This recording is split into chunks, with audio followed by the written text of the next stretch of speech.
All right, looks like I'm live. How we doing today, boys? Again, a little bit of a headache. I'm not sure if it's because I just didn't eat anything yet today, or if it's just from work. So if I'm a little groggy at the beginning, I apologize. You guys know how this works. Put your questions in the chat, and I will answer them as they come in. I did make a post on Reddit of my fat loss and how it's impacted how big my dick looks. So if you're interested on that, go to r/gettingbigger and give me an upvote to make my enemies mad. But let's get to some questions first. Baby Peanut, I think you're on like a 4 or 5 day streak here. And hello, Tony. How am I doing? Again, headache, but no big deal. So you're measuring tomorrow, and you're nervous as fuck. But the question is, how do I measure girth since I feel like a feeder sets keeps me enlarged, but I actually isn't the real size, if you get what I'm saying. Yes, I get what you're saying. So just don't do your feeder set until you measure girth. Like if you do it first thing in the morning, measure, and then pump up, that's all you need to do. As for being nervous for measuring, you have nothing to lose if you're smaller than what you expect to be. It's not like you have a business riding on this, right? So don't worry about it too much. If you get nervous to measure, I can almost guarantee you'll have difficulty measuring. So just take it slow. Don't worry about it too much. And just go for it, dude. And then, Baby Peanuts also, has your girth gains been on the top, making the top look longer horizontally, or the corpus cavernosum? So he's basically saying, did I get wider or did I get thicker, and did the corpus spongiosum get bigger? So basically your corpus spongiosum will get bigger, but since it's so much smaller than the corpus cavernosum, it has less growth potential overall. Additionally, the corpus cavernosum is shaped like this, you know, normally, so you should get wider faster. And why did my monitors just turn off or whatever? I don't know what's going on, but your corpus cavernosum is the biggest part, right? Therefore, your shape's gonna slowly get wider. Typically, I definitely got some width to it as well. I definitely still look thicker from the side than I do from the top, at least in my opinion.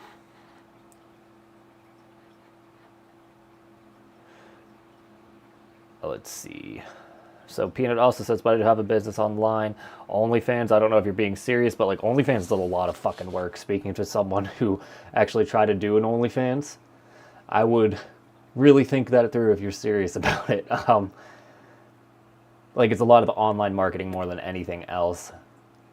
Hitman, got the hanger last night, tried it twice, 1 pound, felt nothing, 2 pounds, 3 pounds. That was the bee's knees. Tried another set this morning, seeing gains from last night. Lamo. I think I got magic meat. So don't you like stretch a lot in the pump though? So I'm not trying to like discredit you or anything, but I just want to make sure you're not getting ahead of yourself. If you stretch a lot in the pump, it's reasonable to assume that you would stretch a lot from a hanger. And like if you're stretching the ligaments and you do have tight ligaments, you should see almost an immediate release afterwards. Like in the first 10 days when I started doing between the cheek stretch, I literally put on like 1/4 inch of bone press direct length. But like it was very fleeting after that.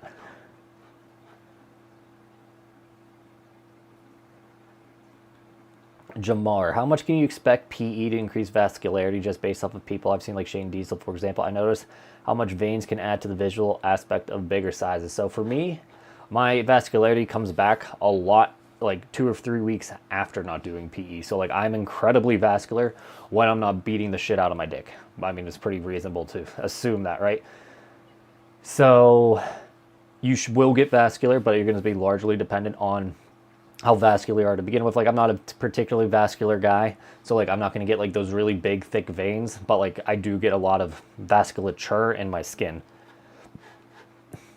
And Donkey Teeth brought up the peak mouth physique size calculator or fatigue calculator, so we're going to walk through that again. And I really just need to get the stream deck here. Scene 2. So peakmouthphysique.com, right boys? We go to tools, fatigue calculator, depending on what you're doing. So if you want length, let's say you're 6 inches of length, calculate after the session 6 1/8 to about 6 3/16. And then during the session, you want to be 6 1/4 to 6 1/3. And that's going to be how you know if you're done with your length work. Now for girth, we're going to say 5 inches just because that's a little more practical. You want to be anywhere from 5.2 to 5.4, sorry, bigger afterwards, and that's going to account for edema. Again, that was available at my website, peakmyphysique.com.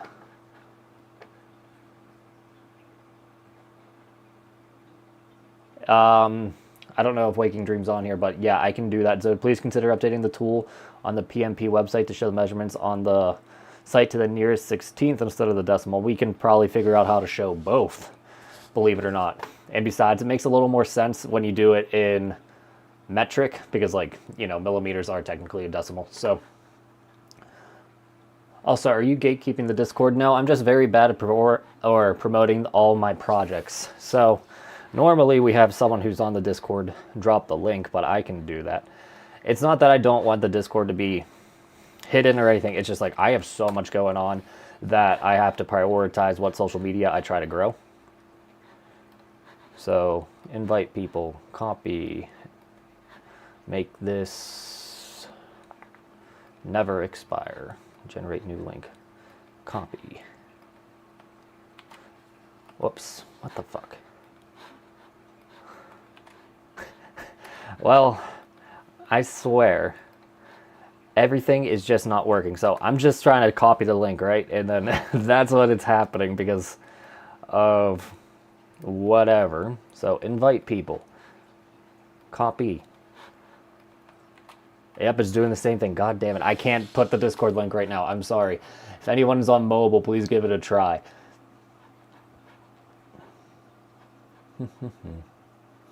But yeah, like, I'm having weird technology issues, like my stupid iPhone that I didn't really want, but I got for free through T-Mobile just doesn't do copy and paste properly. It might just be my fat fingers, but, you know, my monitors are just shutting off randomly. I don't know if I'm just, like, having a power circuit issue or something. But anyway, Hitman, yeah, the only reason why I get the hangers is because of the tightness of seeing your meat is so flexible. Yeah, my meat is pretty flexible. And what do you know? I don't feel much tightness and stiffness as much since I did it, but like you said, the next 10 days I should notice decent gains. And hello, Dave. I mean, I'd hope you see decent gains in 10 days. That means I was right.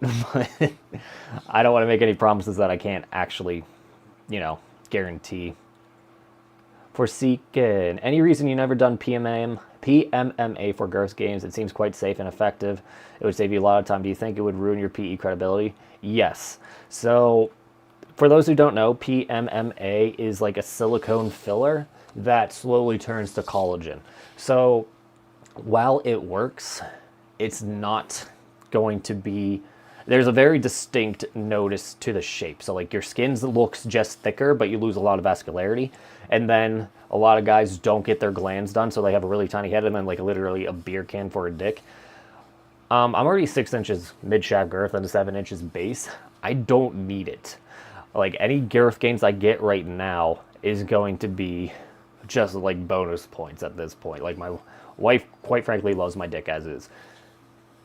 I don't need to get bigger, and if I really did want to be bigger for a temporary session, I just pump up longer, right? So, while I did consider it for a while, I don't really see the point in it, especially with my business and street cred on the line.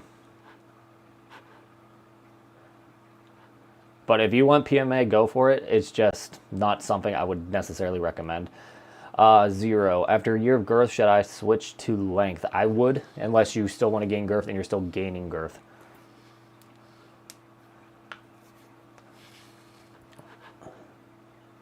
And Hitman said, but I might need to get the 2 1/8 electric pump now. I'm seeing a need for more girth. If you're like 6 inches of girth and like with the same partner, if they actually want you to have more girth, by all means, but like, trust me, you're big enough as is. And yeah, Adam, it says the link is hidden on mobile. That is because Discord is broken. I can't really fix it, I'm sorry. So I have a trademark lawyer and he's dragging his feet on something. So, you know, I might need a new trademark lawyer. Peanuts. Can I do manual sitting down and pulling with just one hand, or manual is effective with two hands? So doing it with two hands is going to limit skin tenting at the base, so that way you look as long as you are, and it might be a little more effective, but you can do it one-handed. Like I did most of my stretching one-handed. The problem is like I had an inch of skin to grow to cover that after the fact. So like if you do it with two hands, you're saving yourself a lot of trouble.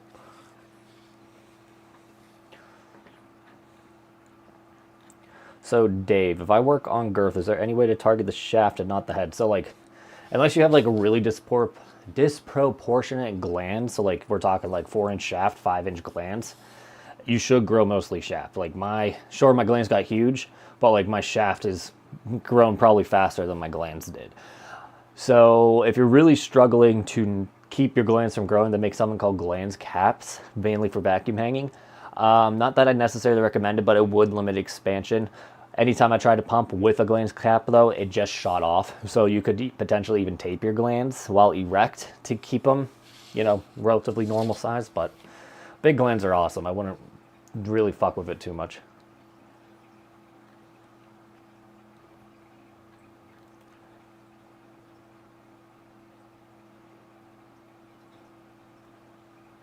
Let's see. Gaddafi. Is the Phalocin Forte effective to use in one go, like 6 hours straight, or can you use it 4 hours in the morning, 4 hours in the evening? Whatever works for your schedule is best, but I would break it up so that way you like take it off for about 2 minutes every hour or two, just to make sure you don't get blisters or anything like that. And what's more effective? Probably the splitting of the routines, just because it's more time in that shape.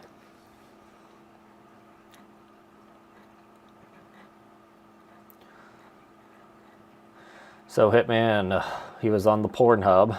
I then saw my stretching exercises, not gonna glide. They scared me. Well, honestly, they're probably less intense than hanging. So, like, what I teach is like massage-based stuff. So like, you're going to go as far as you can without any discomfort. And once you start feeling discomfort, that's where you hold the stretch, right? So just because I can bend my dick literally in half semi-erect doesn't mean you should be doing that right away.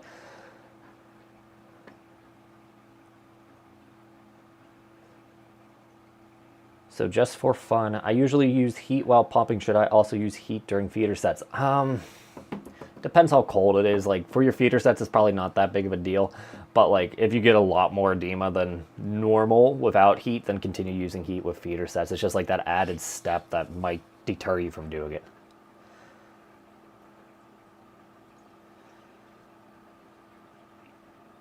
What motor should we buy? The blue one or gray one for vibration? So ideally both, but like the blue one's going to cover both length and girth. So if you're trying to use it while pumping, get the blue one. The length one's going to be much easier on the dick in general, so you'd be able to use it with less side effects. But the blue one's going to work for it as well. It's just since it's a heavier motor, it's going to have potentially more negative impact overall. The good thing about the gray motor, and I actually have it right here, is that since it's lower in like overall amplitude, amperage, amplitude, whatever the wavelength is called for vibrations, I can turn this up to like the higher frequencies to test them. So like yesterday I did, I want to say like 80 to 100 hertz, and like I had very little issues with it compared to like if I tried to do that with the big gray one, my dick would have been like destroyed from it.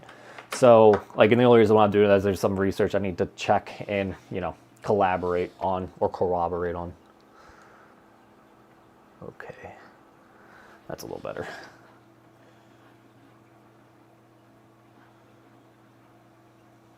What are my current thoughts on vibration extending? So I do direct contact vibration therapy. So that means the vibration motor is directly contacting my dick when extending, and then it is right on top of where my dick is in the pump. Anyone that's going to put their motor like this on the vibrator is severely misguided. Like all you're doing is bouncing the springs up and down, and what that's really doing is just causing faster fatigue. But the main benefit from vibrations is that it directly talks to the stem cells basically. So the vibrations stimulate the stem cells and they're going to make the most activity possible compared to like if you're bouncing up and down, at least from my understanding of it. Again, I'm like probably the only guy here on the internet that has verified gains from vibration therapy. So to me, at this point, it's been what, at least 6 months with it in the zeitgeist. Most people are doing it wrong, in my opinion. So Forsaken, so you stopped caring about girth after 6 inches mid shaft. So like, it's not that I don't care about it. I'm just a lot less insecure about it. So like 6 inches is like objectively huge thickness, right? So like to me, I'm going to be huge no matter if I go to 7 inches or 8 inches. 6 inches is going to be the most, or like the bare minimum, right? It's not that I don't think getting to 7 inches is super appealing. It's just I want to length more right now, and then I'm going to get girth once I hit my length. And it's not like, oh, it's because it's easier to gain length if you're not super thick. No, it's just because I want to have a 10-inch cock before I have a 7-inch thick cock. So, and I can pump up to whatever size I really want. What's the best way to pump for length only? So like if you're using the phallicin, like you said, just do 10 minutes after your length session, and that's going to be enough. You don't need anything crazy. And I'm just bringing this down a bit. You know what? I'm just going to sit down. Fuck it. But, yeah, like, you just need about, I'm not trying to figure out a good way to word it. You just need, like, just a smidge of expansion to maximize the length gain. So we don't need to go crazy with pumping.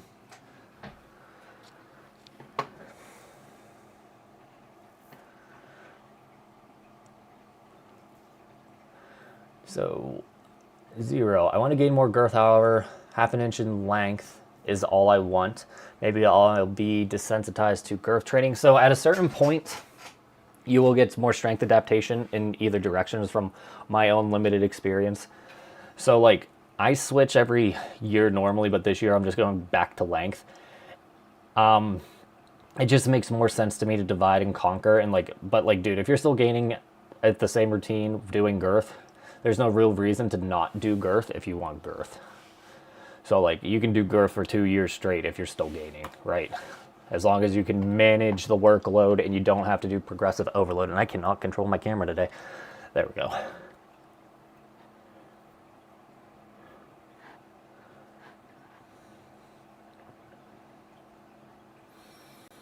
So Forsaken, I've been thinking, Prerov said he said you gain mostly by solely focusing on just their length or girth, which had me thinking, should I just focus on length after achieving my length goal and get PMMA? So like, that would be a very common tactic for fallow boards. So like, people are still convinced that you can't gain girth. So what they do is they know manual stretching works, they know hangers work. They'll get to like whatever length they really want to be, and then they'll go get their fillers. So like that is a relatively common strategy when it comes to penis enlargement. But, and again, people really, I don't know how to put this, simplify what we all teach, right? Perv believes mostly what I believe. So like he's going to do 80 to 90% of length stuff, right? With a little bit of massage mechanics. And then he's going to pump as well.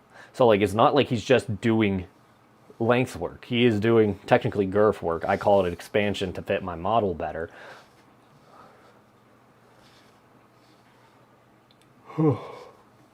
But yeah, like if you want to do the PMMA that bad, go for it. But like, don't always respect great results. Like if you're, so there's a porn star named Sam Shock, and he's got a bunch of filler done. And like there's a clear notice of when he gets the filler done versus when like a year from after the fact. And like I can tell you now, he looks about 1/2 inch less in girth, 1/2 inch thinner. And then like obviously the entire dick shape changed. So like he used to have a pretty good looking dick, like objectively speaking. I know that sounds very homosexual, but like this is my specialty. Once he did that, it became disfigured, and then his balls kind of pulled up into his shaft a bit. So he looks shorter because of how much girth he has. And then since his balls are pulled up higher, it looks even shorter because of that. So like, there's so much going on. I would just honestly recommend you, especially if you're over 5 inches girth already, just gain natural girth, and it's going to look a lot better long term. And it's going to be so much cheaper. How the fuck would you supplement glucose? Okay, I'll get to that one in a second. Peanut, does edema kill gains? There's a spectrum to edema. A little bit of edema, probably beneficial. Moderate amount of edema, no real positive benefit because the amount of work is going to take to flush out all that excess fluid is going to mitigate any like growth factors found in it, right? And then excessive edema will actually hurt gains because there's going to be so much negative pressure on the tunica from the outside and the buccal fascia and the skin that it's going to push out any expansion from the tunica and then limit how much girth you can get that way. And it's a good way to get fibrosis as well. So, general rule of thumb, you really don't want to go past 10 to 15% expansion. So like if you are 6 inches in girth, that's just off the top of my head. And let's see this terrible calculator. So 6 times 1, sorry, fat fingering, 1.15. You should not get more than 7 inches in girth, period, if you're trying to actually gain penis size. Like I used to be able to get up to like 7 3/4 fetish pumping, and my dick was smaller than what I was now. I struggled to gain girth because I was spending so much time fetish pumping that it was actually hurting my gains. So like, yeah, there's limits to it.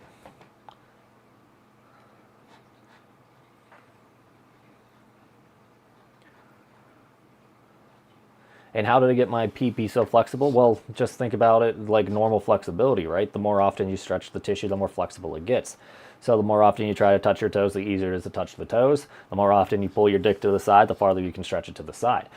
So like for me, one of the main underrated benefits for penis enlargement is limiting penile fractures and penile injuries from sex. So like, this hasn't happened in a while, but like anytime I fall out of my wife because she's being a little over aggressive and she slams on my dick, I'm not worried about like having an actual injury from it. But like, let's say I never did PE, super stiff, she snaps my dick, there's a really good chance of Peyronie's after that, right? So let's move on. Mylen, something like that. BD, doing some of your techniques and using hinks as a baseline from a workout. So far, putting on a cock ring has made my meat fuller. Is 10 minutes enough after girth work? 10 minutes after girth work is plenty. There's going to be a limit to like basically how much expansion you can keep, and then at a certain point that expansion will subside, but if you still have that cock ring on, it becomes subcutaneous edema because it can't drain properly.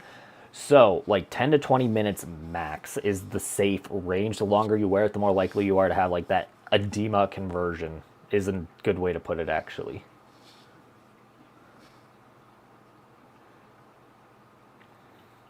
All right, Jay, should stretch flaccid be 1 inch more than non-bone pressed? You shouldn't be comparing non-bone pressed to stretch flaccid because, one, if it's stretch flaccid bone pressed, you are literally going to probably be anywhere from a half an inch to an inch shorter just because of your fat pad, right? And then if you're doing your non-bone pressed stretch flaccid length, your skin's going to pull up from your base, and therefore it's going to hide a lot of your actual non-bone pressed erect length. So in general, your bone pressed stretch flaccid should be within 5-ish% of your bone pressed erect length, like either direction. For me, like my stretch flaccid will increase a shit ton the more often I do PE. So like I literally have pictures of my stretch flaccid at like 9 7/8, even though I was just barely over 9 inches erect, right? So like that comes down to the flexibility training aspect of it. But like once I stopped training PE for a bit, that went away super fast. So Hitman asks a really weird question. What are your thoughts on glucose supplements for weight loss? Now, are you talking like glucose management or glucose? Because if you're taking sugar pills, I can tell you now, you're not going to lose weight. Glucose supplements for dogs. All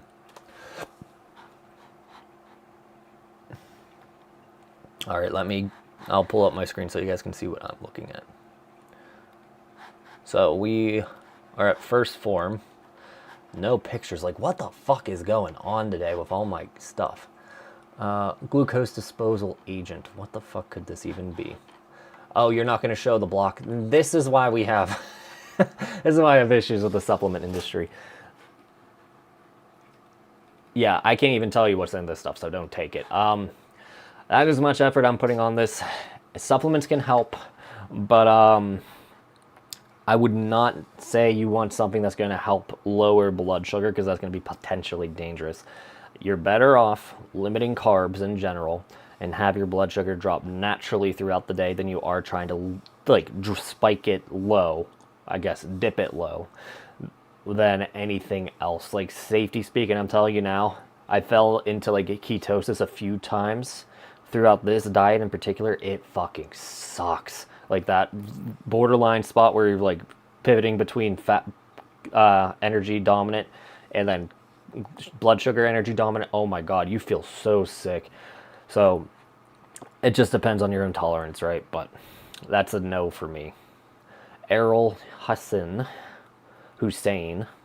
I'll just call you Errol.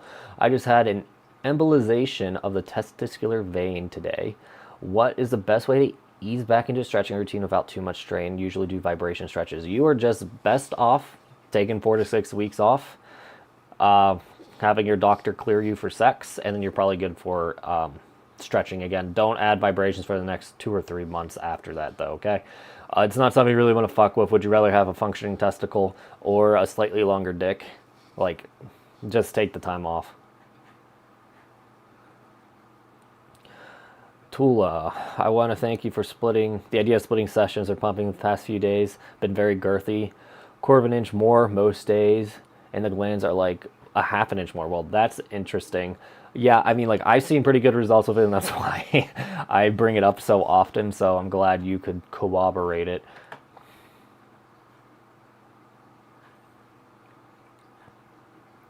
Justin, love the content. Thank you. About to order the box. What size cylinder do you recommend for the big box? I guess we're going back to Peak Male Physique. Is it this one? Yep. So we also have a pump size calculator. So we're going to go to Tools, Size Calculator. Now, you said you were 5.4, right? So 5.4 in the box. Whoops, not 6.4, 5.4.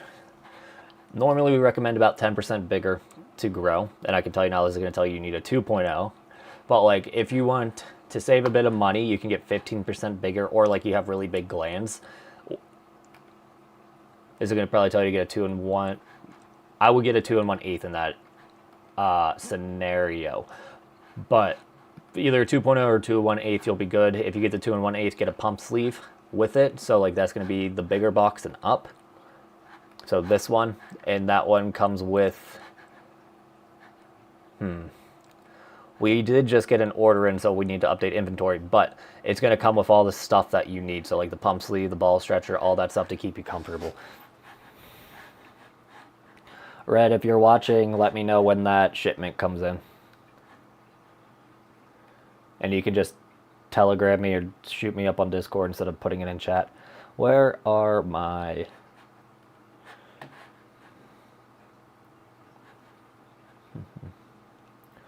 So, oh my god, Abdul, I'll just call you Abdul Ivan. What's up? Wondering how erect you need to be when clamping. Also, do you got to be erect during the whole duration? So you want to be like at least 90% erect while clamping. And then what happens is you actually overshoot your erection. So like, we'll call it like 105 to 110% erect. But as that pressure builds up, the tissue begins to fatigue, and then you'll actually get softer, potentially a bit shorter, but a lot thicker each set. So yes to erect. You do not need to be erect the whole time, though, just expanded. And again, guys, if I mess up your names, I'm sorry. I am a white guy from Pittsburgh, Pennsylvania. Like, the most complex name we have here is, I can't even think of one, like Luigi, because there's a lot of Italians. So, forgive me. Are you guys shipping to Europe, for example, Bulgaria? Yes. But like, it's going to really depend on your own customs on how easy it's going to be. We ship worldwide, right? The only places that we don't really ship is the Middle East because they have such strict sex laws that we can't get anything into the country or those countries, right? But we do get to Bulgaria. I know we have before. It's just if your customs is shit, you might be better off getting one of the more expensive shipping options so that way it's third party handled instead of handled by your post office. Like right now, we can't ship to Canada Post because of the big strike right now. I'm not saying Canada Post is shit and they probably deserve their money, but we have to pay attention to everything worldwide at this point. Hello, Demovicious.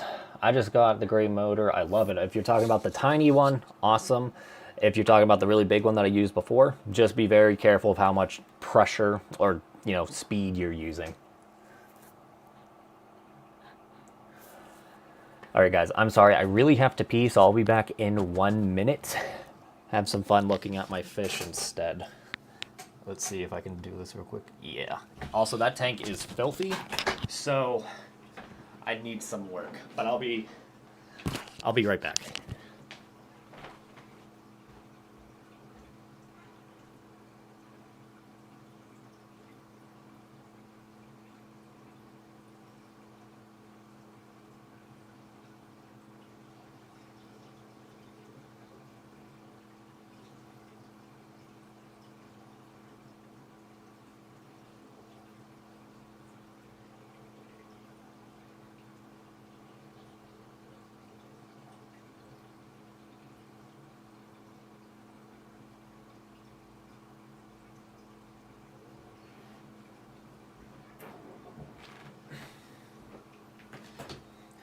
All right.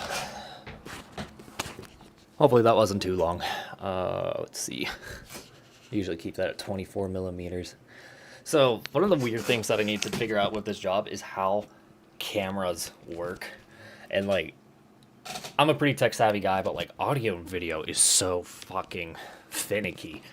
So if you guys ever want to do YouTube or whatever I do, whatever you want to call it, make sure you take your time to actually understand how a camera works before you buy one, because I've bought 2 separate cameras before this one that I didn't like. So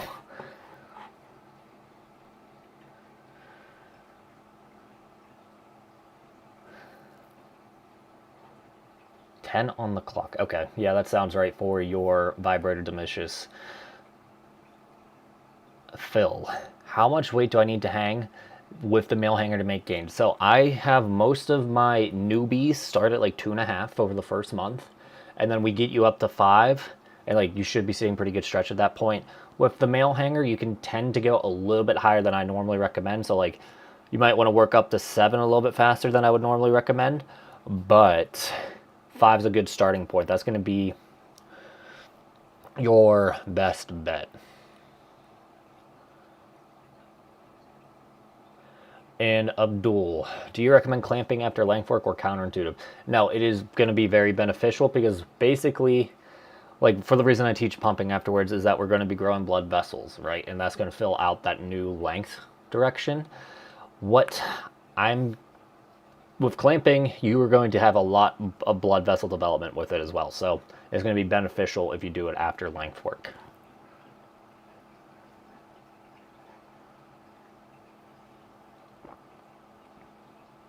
So Forsaken and his want for PMMA, it's not that you don't believe in girth work. I know you believe in girth work. It does take a lot of time though.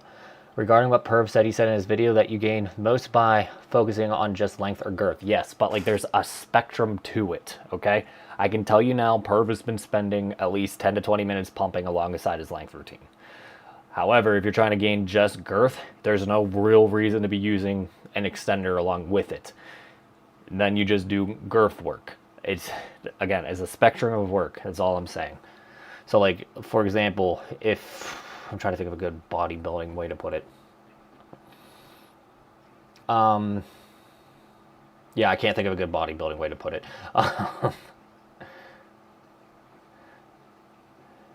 So, hold on. Listen to this dude, guys. He's saying he's 5.5 inches girth, but his goal is 7. That's why I'm thinking about PMMA. He's literally like Magnum XL size here in the States. All right. And he wants to get to 7 inches before he's even tried 6 inches yet. So girth is exponential, right? So the thicker you get, the faster you get thick. So like the difference between 5.5 and 6 is going to be like a 20 to 30% increase in volume, while an increase from 6 to 6.5 is going to be like a 30 to 35% increase in volume. You can double check my math, but point being, the faster you get thicker, the more volume you take up. Therefore, the bigger your dick is, exponentially speaking, since it's a volume equation. 7 inches, my guy, is going to be like just a little smaller than my actual wrist. So my wrist is about 7.5. Hold on. All right. A woman would not be able to grab around it. Straight up. A woman that does not have experience taking objectively huge cocks will struggle with it. So just get to 6. Don't even think about fillers. You might even just get to 6 by doing PE normally while you gain length.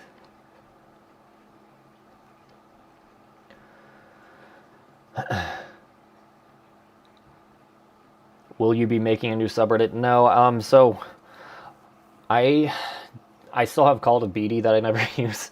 There is now r/getting huger that Perv does not really use that much, and there's still r/getting bigger. I don't really care for Reddit that much these days. I have a love-hate relationship, mostly hate, just because I got a lot of bullshit because I was an immature little dick. But because of that, it's just not worth my time. The YouTube's going to be a lot easier for me to manage, and it's all about me, and an egotistical asshole really enjoys that part of it. So this is going to be my main focus moving forward, and then we are looking at other social media avenues, but it's basically going to be reposts from the YouTube and elsewhere.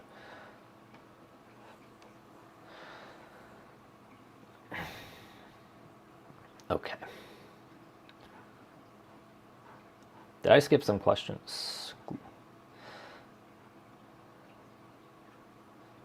Yeah, I don't know why I jumped so much. New crew. Oh my goodness. I did skip a lot of questions. Jesus.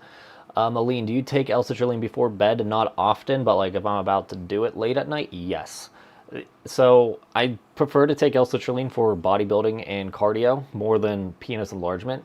But like I set up my routines that I'll like do most of my bodybuilding and weightlifting before I do PE, so it's still in my system. And then I find it really helpful for sex. So let's see.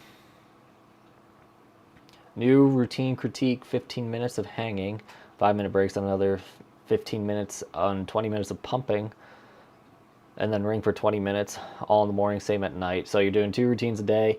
The only thing I would say is don't wear the ring that long because it's probably unnecessary, but it's a good starting point. Jim, what's a good length and girth if you don't care about being the biggest but satisfactory for most? That's a really objective question. So if you actually want to be big but not, the biggest, I would say 7.5 by 5.5 is going to be like the main porn star dick, and I'm saying bone press. Okay, so like most porn stars are going to be between 7 and 8 inches and about 5 to 6 inches in girth, and then anyone that's slightly larger than that, and again this was bone pressed, is going to be in the huge category. So like you want to be impressive but not ridiculous. 7.5 by 5.5 is a good point, and then 8 by 6 is going to be like the objectively huge range for me. Bone pressed, mid shaft girth.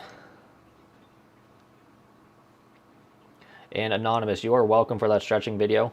I did not realize how long it was going to take, and I should have probably planned it out a bit more, but there will be more focus guided content in the future with that stuff. Forsaken, your goal is like 10 inches bone press and 9.5 non-bone press. Crazy. So like I don't really have a set goal. It's just like, okay, let's see what 10 inches is like before I get bigger. But like I do want to get to 10 inches, and then girth is probably going to be 7 inches. So like for me, I have a 2 1/8 cylinder, and like the size of it off of my body is what I want to be. So like it's going to be at least 9 inches non-bone pressed, and it's going to be at least 6 2/3 girth, and like that's going to make anyone look ridiculously big regardless of body size. So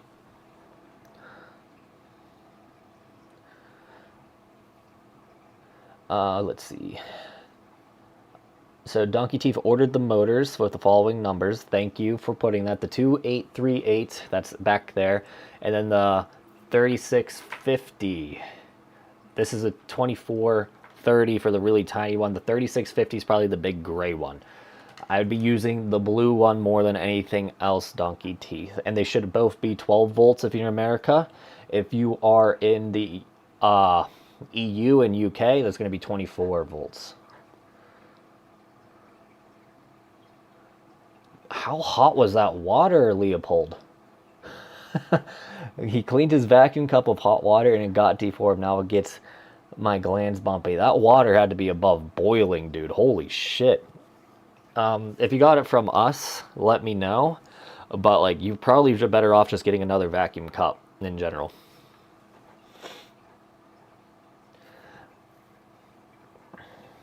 So hit me a serious question. I tried hanging soft, but the hanger keeps falling off because I'm flaccid.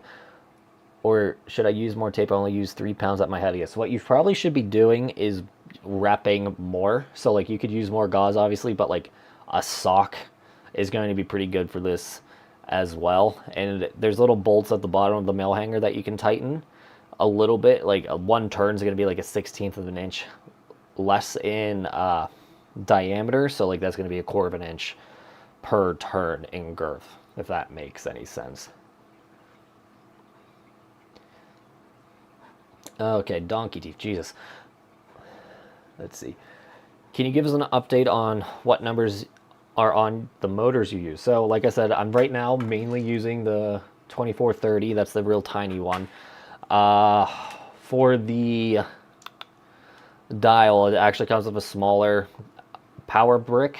So I've been putting that at like 4, level 4. So if you look at the spectrum, let's see.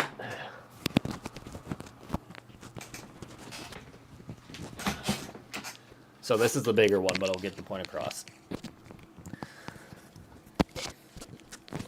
And I like this lapel mic, but it's a bit of a pain in the ass at the same time.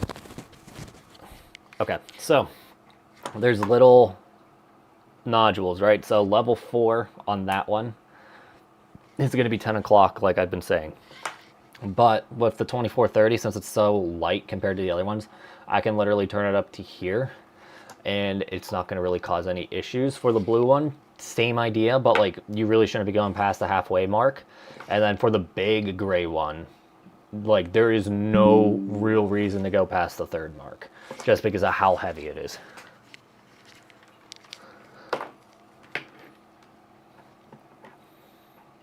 And Forsaken would like to remind you all to like and subscribe. It would help me out, but there is no pressure with these live streams. I really need to do the calls. Like, I've gotten pictures from 2 out of 4 of them. I need to hit up one other guy, but he's relatively busy. About a Coon Garcia. Wait, no, not a Garcia, Moline. He is slowly working on his pelvic floor stuff, but since he's having such issues with his pelvic floor still, it's very hard to tell if he's gained or not. So I haven't been really pressuring him into doing anything crazy until we get the pelvic floor stuff worked out. Koa has gained a shit ton of girth.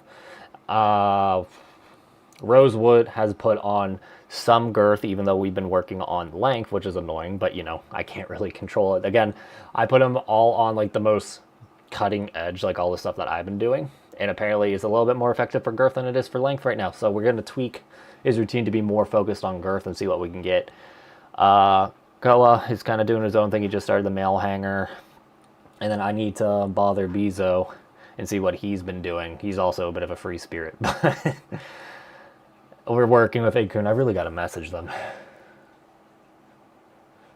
Okay, Abdul. I bought the Apex extender you recommended, and now what do I need to do to figure out how much pounds I'm using? So I have the Apex here. This is a prototype, so the paint's a little worn off, and they fix that in the production version. But like, all you guys got to do is there's going to be little numbers on the front here. You see these lines? When the number disappears, all right, that's going to be the pressure. So it should be about 10 pounds here. And then as it comes up, that means tension is decreasing, and you need to increase the tension to keep at that, you know, poundage. Now, I'm not sure if you switched it yet, but like there's going to be a version where it does, instead of top down, it's going to do bottom up compression. So that way it's just a little easier to read, and it is going to be less friction-y from what I remember.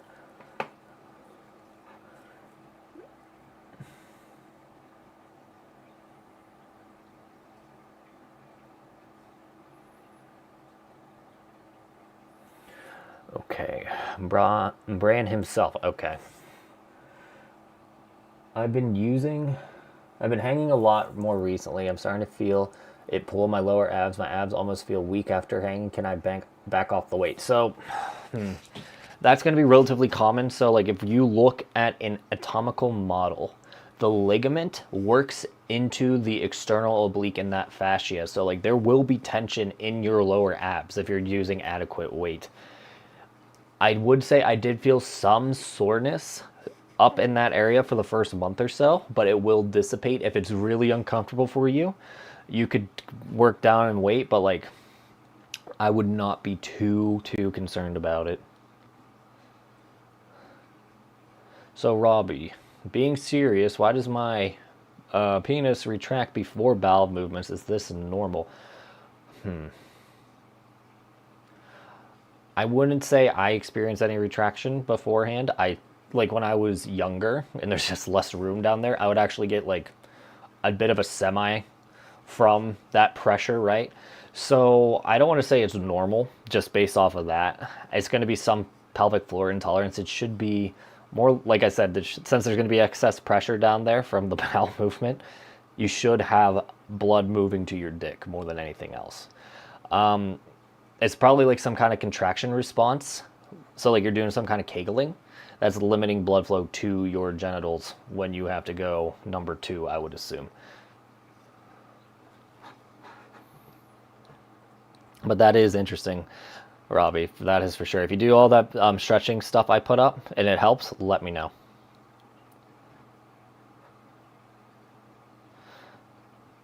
Okay, Nacho Macho. Is it safe to do between the cheeks for more than an hour? How long can you expect length gains with between the cheeks method alone? So you should not really expect more than 1/4 of an inch from any ligament emphasis training. And that's going to be within the first 3 to 4 months. Anything after that, you're probably not going to gain all that much. Then you really don't need an hour of BTC. Like at most 20 to 30 minutes. Because that tissue is honestly designed to stretch. It's a ligament. So it's going to elongate relatively fast.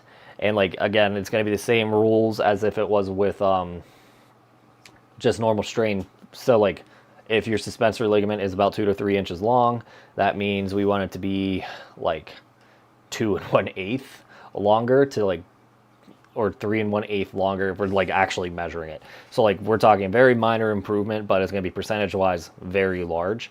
So don't worry about it too much. But again, you can cut back the numbers and work on actual length of the penis in that extra hour.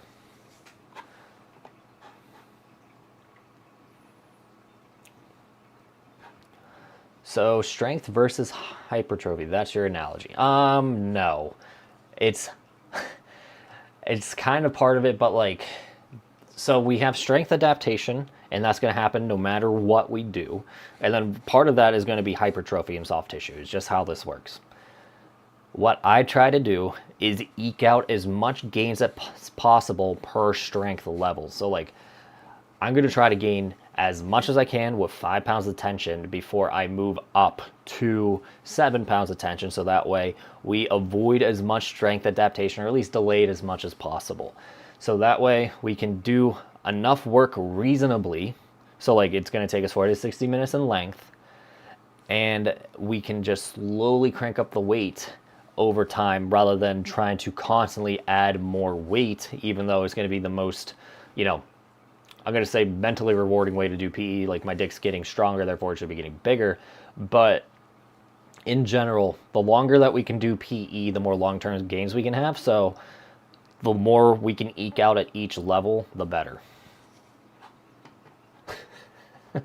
Strength is length, hypertrophy is girth. Again, that's not necessarily accurate. So your dick will get thicker while doing girth stuff too, right? So like the tunica albuginea will get stronger to better handle that pressure. So there is going to be some strength adaptation associated with it.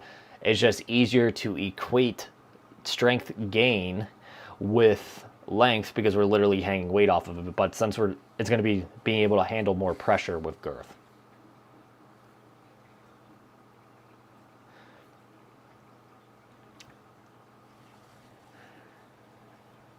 Okay, I think I skipped a couple. Should I go for girth? I did skip a couple. Okay. When pumping, should you be standing or lying down? Ideally seated, to believe it or not. So like if you sit at the edge of the chair, good posture, you're going to probably get the best blood flow to your dick. Standing is going to be slightly better than, or slightly worse than that. And then lying is going to be slightly worse than that, but like you'll gain no matter what. It's just going to be like slightly better if you're seated upright, pumping at the edge of your chair, in my experience. And then Justin, should I go for length and girth individually, or is there a routine to get both? I feel like focusing on one should speed up progress, but what are your thoughts? I believe in divide and conquer because basically you are going to be capped out at like a 12% total volume increase. So like you can gain 12% more volume in length, or you can gain 12% more volume in girth. If we split it 6%, 6%, it's not going to be very noticeable, but like 12% of length for me is another inch, right? For you guys, it's going to be a little bit less than an inch. For girth, that's going to be like a half an inch for me. And again, that's going to be a little less than that for you guys. So objectively speaking, it's going to look more apparent that you've gained dividing and conquering. Additionally, you'll probably need more work overall to do both at the same time for less overall dramatic changes in appearance. So that's why I do divide and conquer mainly.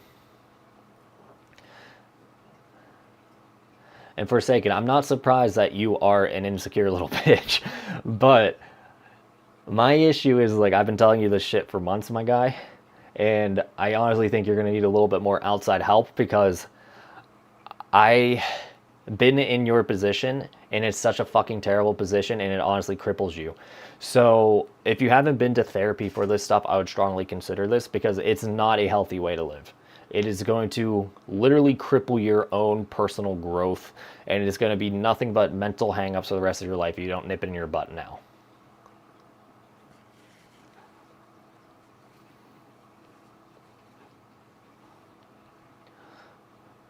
Okay, Abdul. So if you're doing feeder sets with clamping after pumping, should you clamp after length, or is that too much work and fatigue? So like if you're already pumping, you shouldn't really be clamping, and you should be wearing cock rings right afterwards. Instead, it's going to be like a lower intensity clamp. If you're just doing clamping for feeder sets, just do the 10-minute, more like 2 5-minute set protocols rather than the 10 1-minute set to avoid overall hypoxia. But I think that's what you're saying.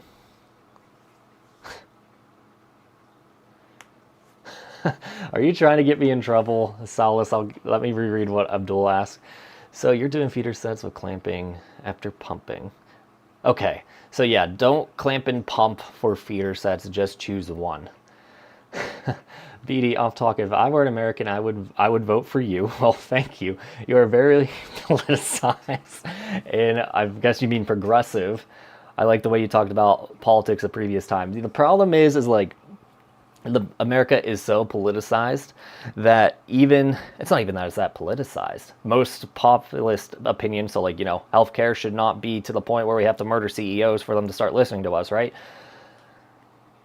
I believe most Americans have the same opinions, but I also believe that there's so many outside factors that are trying to manipulate Americans, right? So like all state media is going to be trying to divide us, not state media. Privately owned media is going to be dividing us, so that way it's easier to take our money through nefarious means and hoard all the wealth.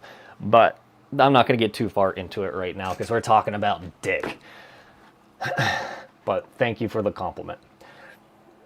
And one other thing, I did get asked by the Democratic Council of Armstrong if I wanted to run for state representative like 3 or 4 years ago. No political affiliation. It was just that I happened to be a good-looking dude that voted D in Armstrong County. So, and it's not that I agree with Democrats, guys. It's just I can't stand a lot of things the conservatives do. So that's it. I can still be friends with you if you're conservative. Just don't try to take people's rights away. That's my main thing. Anyway, back to dick talk. Again, sorry. BD, after doing my manuals, how long should I pump? And now how should my pressure be? Usually 8 to 10 inches, but don't tell Hank. So after doing manuals, how long should you pump? If you're doing mainly length work, 10 to 15 minutes, I do 2 5-minute sets. In my teachings, you can also do 5 2-minute sets, just depending on like your own edema response and like how much you believe in fatigue-based training. 8 to 10 inches mercury is a good starting point for a lot of people. You can always increase it later, right? So it's not that big of a deal.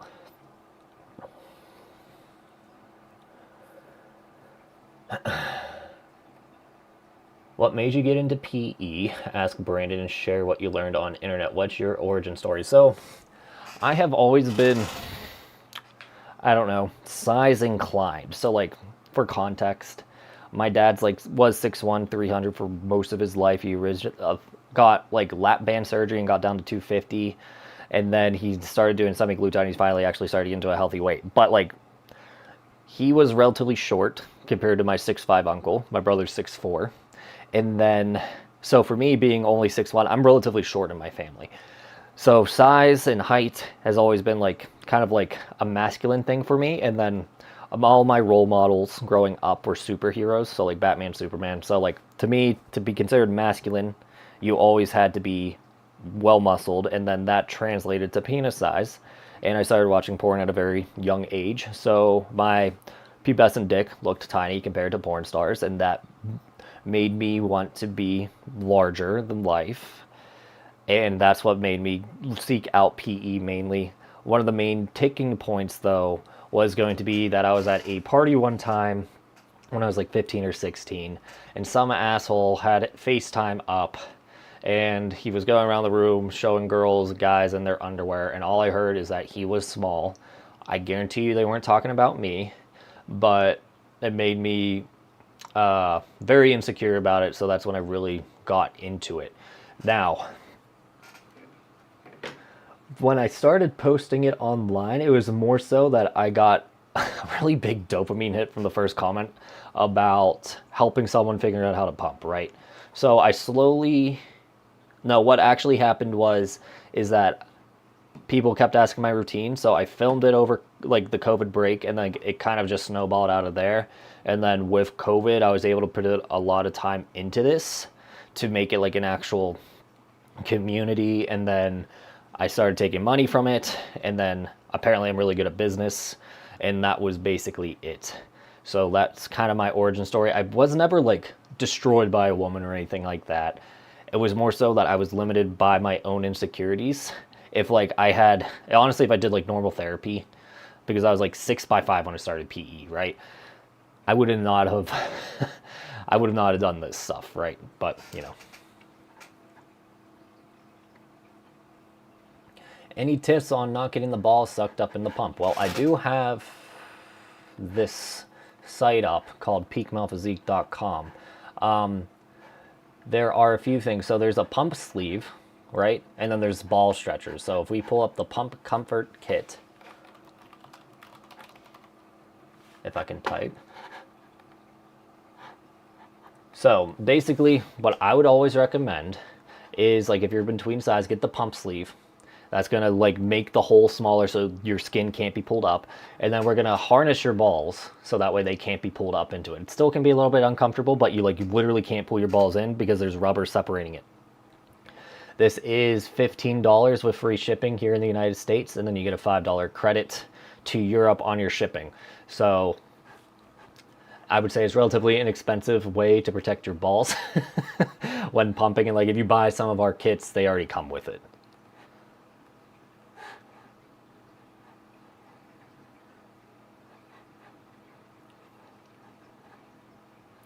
So Robbie, how big was your flat inner diameter PP before mine is small? I want 5 inches. I don't know what you're asking. So like it flaccid, okay. So when I started PE, I was a bit of a shower, so I was like between 3.5 and 4 inches. Erect, I was about 6 inches, right? Now, my flaccid has been ridiculous. It's like 6 to 6.5 in the winter. by 5 inches around, 5 1/4 around, depending on like, blood flow and all that. It is a bit obscene if I'm being completely honest. But that's how big I am, and it's probably just going to keep getting bigger because what's happening is since I'm producing more and more collagen compared to how much elastin I have, I become more and more of a shower. So like, there's a good chance that I'll be like 7 and 7.5 flaccid, and then 10 inches bone pressed, erect. So like, buckle up.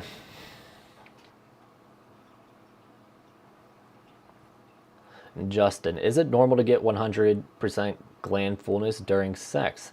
Is it spongy most of the time except right before shooting? So like, the bulbo spongiosum is what kind of mediates a lot of the size of the corpus spongiosum, and since the glands run right into the corpus spongiosum, that's going to be where all that blood pools, right? So like, when I measure on pictures, what I do is I put my thumb right on top of my vein and then kegel, and that's going to cause your glands to fully expand, right? So like, you should be about 80 to 90% full when having a normal erection, and then when you're super aroused, it should be close to 100% then. But like, if it's like really small, like close to your flaccid size, that's probably some kind of pelvic floor strain.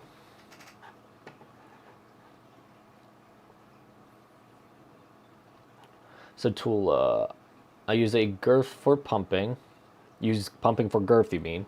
You started with a 2 1/8 cylinder, but for my second set, I go up to 2 1/4 with the girth band, and splitting the sessions is mostly edema behind the glands. Not crazy. Like, as long as it's not looking like a fucking lemon hanging from your dick, you should be good.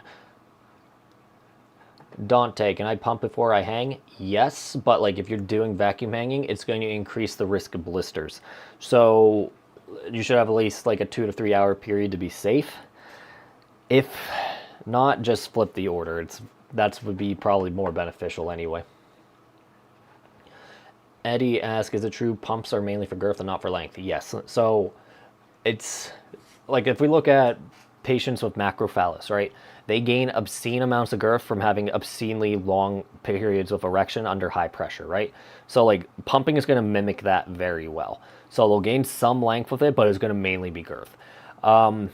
Length is going to be mainly mediated by the bands that run across the top, and since most of that pressure is going this way, because, surface area and all that jazz, you're just going to grow girth that way too.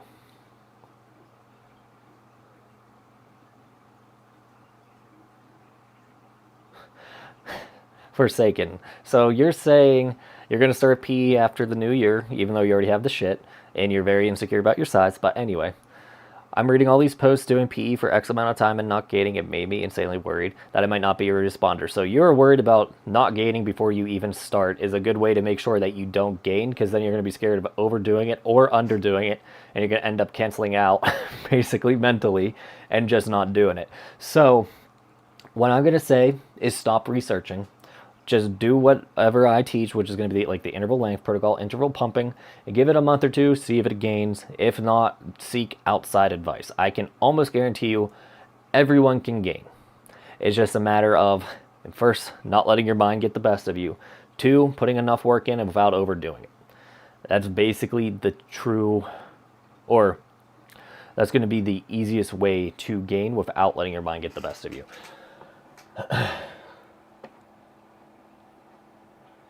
Okay, so is there anything you can say to put my mind at rest? What are your chances of me being non-responder? Like, a true non-responder is going to be 1 in 100 to 1 in 1,000. It is going against biological principles if you do not gain, right? You're stressing out the tissues that are going to cause collagen growth. The only limiting factor is how fast you produce collagen. But if you're a relatively healthy young man, you're going to produce more collagen. It's going to lay in the right direction if you're doing like low tension stuff, and you will gain. So Eddie says he's got average balls, but they still get sucked into the pump. Like, my balls are huge and they still get sucked into the pump sometimes. So like, again, the pump sleeve and ball stretcher kit is going to be your best bet.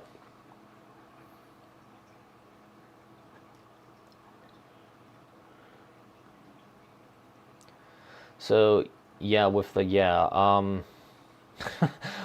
What's up, BD? When wearing an ADS with a vacuum cup, how often should I remove the vacuum cup?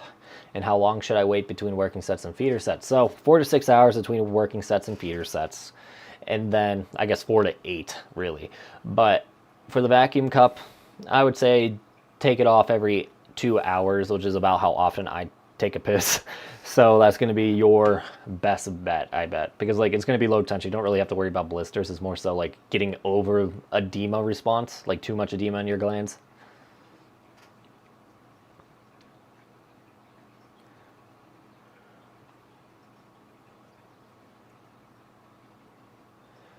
For PE, do you think his recommendation for people to start focusing on the ABS due to certain issues that could arise while doing hanging? Whose recommendation? So all-day stretchers are going to be low risk but very low reward, right? So like you're going to get shape change, but you're not going to get actual new tissue growth, so you'll hit that wall very fast. Like you'd only gain like maybe a quarter of an inch to half an inch before you like flatline. With hanging and stuff, you had the progressive overload and the actual high tension you need to grow. So like obviously there's the risk of blisters and, you know, potential pelvic floor strain, but it's so minimal to me that it's not even worth considering using an all-day stretcher just for that purpose, like if you're trying to mitigate risk.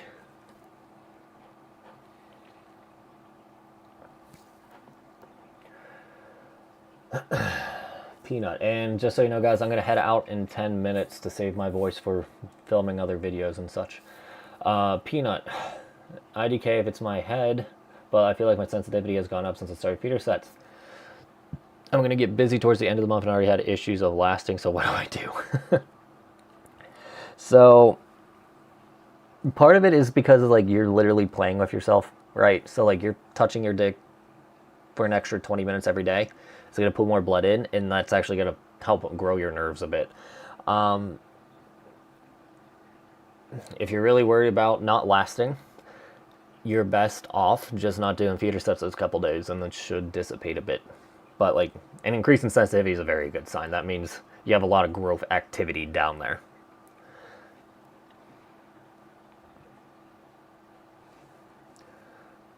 So, Jay, how big should someone be in an extender with tension versus non-bone press direct length? Again, don't worry about non-bone press direct length as a very arbitrary number, and it's not your actual full shaft size.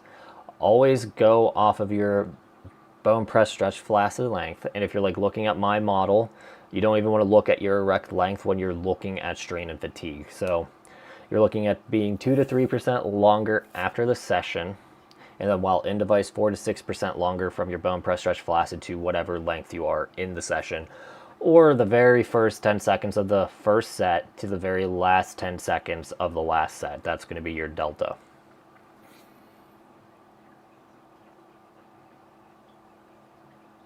Body spread, what? Juan, how do we know the gains are established? So generally speaking, there's going to be an increase in flexibility of about 2 to 5%. So once you've gained 2 to 5% more shaft, anything after that amount is going to be mostly permanent. So like if you're 6, you get to 6 1/4, everything after 6 1/4 is going to be permanent. So if you get to 6 3/8 and you stop, and you'll probably lose about 1/4 of an inch, but you'll keep that 1/8 of an inch. So if you get up to 7 inches, you'll probably fall back down to about 6.75. So that's like the general rule of thumb. Missed. How much length do you think is possible 2 years with pumping alone? It's going to depend how piss poor your erection quality is, but like you're going to probably gain an inch of girth with pumping before you gain an inch of length. Ideally, you'd gain an inch of length or an inch of girth in 2 years rather than an inch of length with pumping. If you do, congratulations. But like I'm telling you now, it's going to be mainly girth. If you really want length, get an extender or hanger.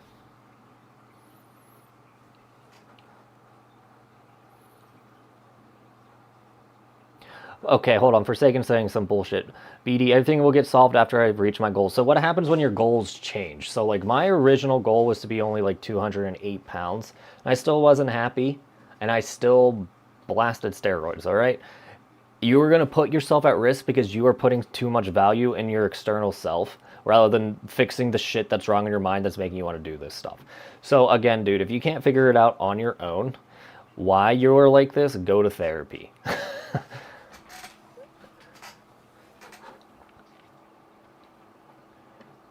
All right, where were we? So, Hitman, since you're older and wiser, would you prioritize body spread or flexibility if you had a choice to go back and work on your body from the beginning? So, like, I've been a mobility nut since I was like 20, 21 because I had just horrendous knee tendonitis. So, like, okay, I got to fix this stuff if I actually want to have big legs. So, I've been working on my mobility for most of my adult life, right? And same with flexibility. The main thing I would actually do if I could go back is not overwork as much as I did, because that was most of my issue. So like I do a lot of junk volume and it would limit my actual like returns on weightlifting. So like I feel like I could have been a lot better off if I like did 80% of the workload compared to the balls to the wall stuff that I did before.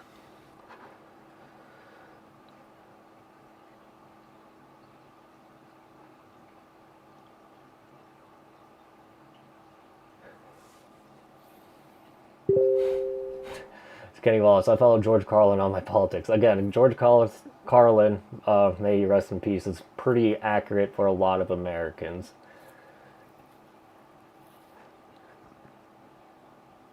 Let's see. Rohan, so can you rate my routine? I do AM and feeders with hanging and an interval pumping session Friday through Sunday. I can only do one pumping session because I work 12 hours shift. How should pumping sessions look like Friday and Sunday? So I do length also. So like ideally you do those feeder sets before and after your 12-hour shifts, right? And then your length, this is a bit complicated. Every time you go to the bathroom, do about a minute or two of stretching to make sure you stay elongated. And then I'm not exactly sure. Friday through Sunday. So hold on, that's Friday, Saturday, Sunday. Wait, so you got 3 days off, but you work 12-hour shifts. That fucking sucks. Sorry. So you have 3 days to do actual fatiguing work. So like you should really front load all the fatigue those 3 days and then focus on keeping that bigger shape. So like interval length protocol for like, you know, the 10 1-minute sets, 4 to 8 5-minute sets, right, for hanging. And then you want to do 10 to 20 minutes of pumping. You can do intervals if you want. But then on your off days, pump before and after your shift. I know it's going to fucking suck. And if you can, try to wear an all-day stretcher for a bit of your day. So like 2 to 3 hours somewhere during that day to keep that shape and train that shape. Like weird schedules like that aren't very conducive to PE. Like you can make it work, but like you got to be creative. Have you been doing PE this live stream? No, Robert, I thought about it actually this time, but if I stand up and my hog is just out there, I'm losing 4 years worth of work, so.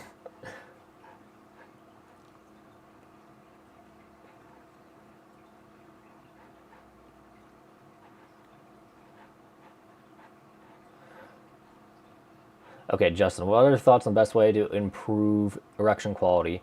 You stopped watching porn, started doing leg and cardio, going to pump religions when it arrives. Anything else you recommend? So I just dropped a 40-minute video on what I do for pelvic floor health and hip health and everything else. But if you can loosen up and relax the muscles that surround your dick, you'll have a better erection response.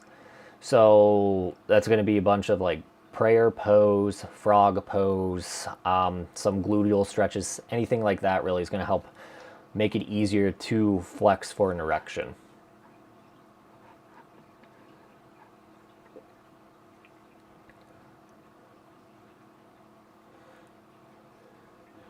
What age do people lose mass on their Ds? So like, honestly, it's going to start around 40, but like, if you look at, what is it?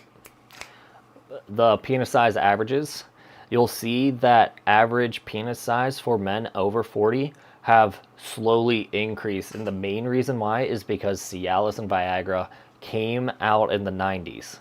And Cialis prescriptions and Viagra prevented some penile atrophy as we age. So that's going to be your best bet, is taking some small amount of Cialis and Viagra after you hit like 35 to keep your tissues working. Now, Hank just made a video on saying the dangers of Viagra, but in general, if you do a relatively minimum dose, you won't have any like the collagen and fibrosis potential issues associated with it.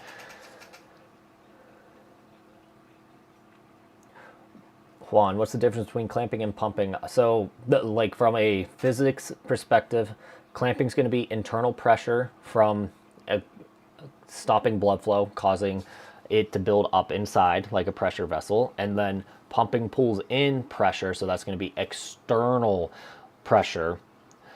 Pumping is more controlled, is going to be better long-term for penis enlargement. Clamping is going to be more so if you have lymphatic issues, or if, how do you put it? You can't afford a penis pump, or you don't have the privacy for a penis pump. Kenny Wallace, I think porn is what ruined my perception of size. I can tell you most guys are ruined by porn, whether they know it or not. Like, even if you never watched porn, you're going to hear people saying that guy's 10 inches in porn, and like they're not actually 10 inches, but like the possibility of a 10-inch dick existing is going to make you a little bit insecure about even if you have 8 inches, right? So like you're going to like, yeah, I'm big, but I'm not that big. But like if you're 8 inches, you're objectively huge. And most people would tell you that, like, you know, receiving it.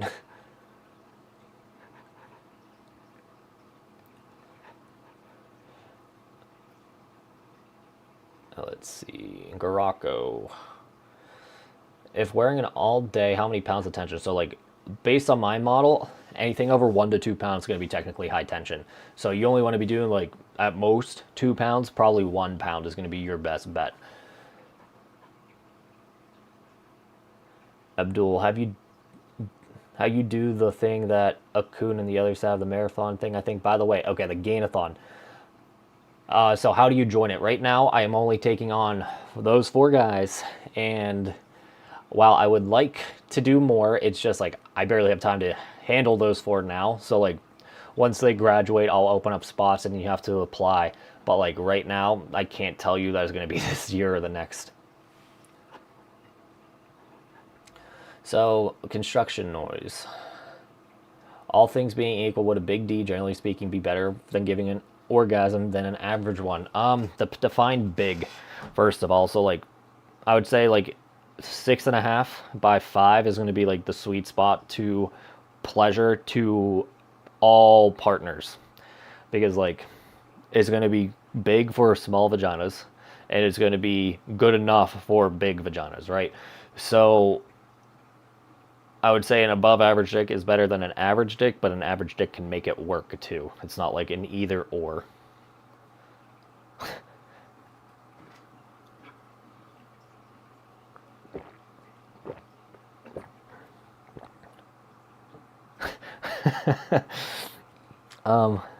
Sorry, hard to sell.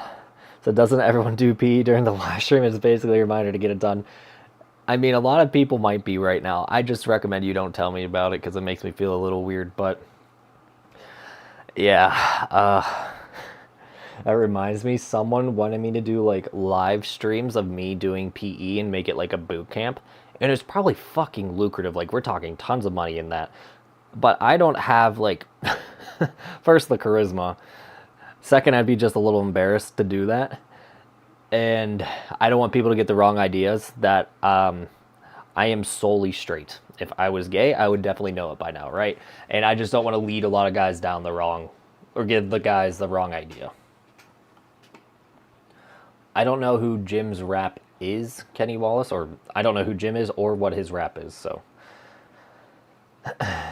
I don't think you can get blisters with the male hanger. Ask Hitman. That is correct. It'd be very difficult. You'd have to basically not squeeze any of the blood out of your dick, and then do like 20 to 30 pounds of pressure. And then basically you're just squeezing the tip of your dick until you get a blood blister.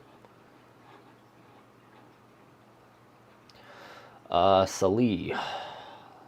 Or, again, sorry guys for mispronouncing your names. But Salih Yukar. You said you have both the auto pump as well as the manual pump. Do you have different ones for both? Why not just replace the manual pump with the auto one? So first of all, the batteries die in the auto pump, right? So I can't always use it. Second, manual pumps are going to be safer for water, so if I'm pumping in the shower, much easier. And that's basically it. It's just a matter of what I'm doing and how I'm doing it that day, and if I remember to charge the device. I do use the manual pump pretty often, to believe it or not. All right, I'm going to get through these last few. G stations. So doing the high tension extending in 10 1-minute sets by 2 10-minute set. Okay, if I can only do this once a day, should I add more 10-minute sets, and how so? How many? So if you're getting 2 to 3% fatigue after the session, you don't need to add any more weight. But like in general, you're probably going to need about 30 to 60 minutes in time under tension. You're right at 30, so there's a good chance you're going to need to increase that to 40. But if you're getting gains at 30 minutes, there's no reason to go up to 40 until you stop seeing gains.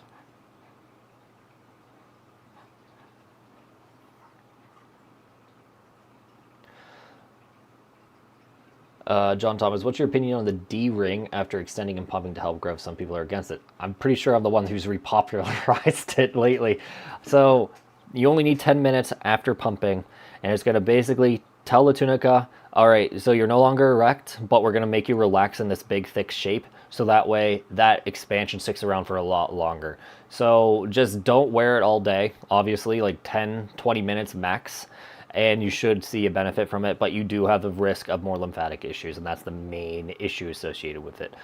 What gains have been like with Vibes so far? So I went from like 8.5 to like 9.1 with Vibes in about 3 to 4 months, and then I gained about 1/4 of an inch in girth along with it when I focused on girth in that 3 to 4 month period. I'm really high on it, but I feel like I was misguided by a few people, and I need to like redial my recommendations to make sure it's safe for a lot more people.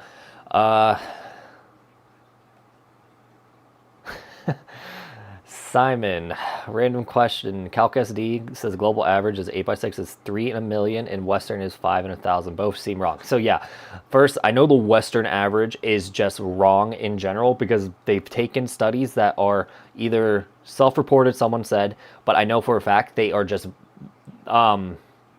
they took one that was correlating feet size to dick size, and it was never randomized. So that means it was most likely these guys were coming in voluntarily, and you're not going to get your dick measured unless you're pretty confident that it is above average, right? Or you're not insecure about it. So that alone is going to increase the average size by at least 1/2 an inch, and there's going to be a greater variance along with it. So I'm telling you now, an 8x6 dick is going to depend largely where you live and how common it is, and let's be real, how common PE is.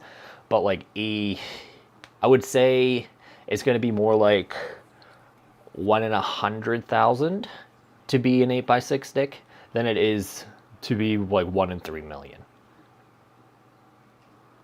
So like if we're talking about Pittsburgh, the metropolitan area is about 1 million people, right? That's going to be about 10 8-inch long dicks, 8x6 at least.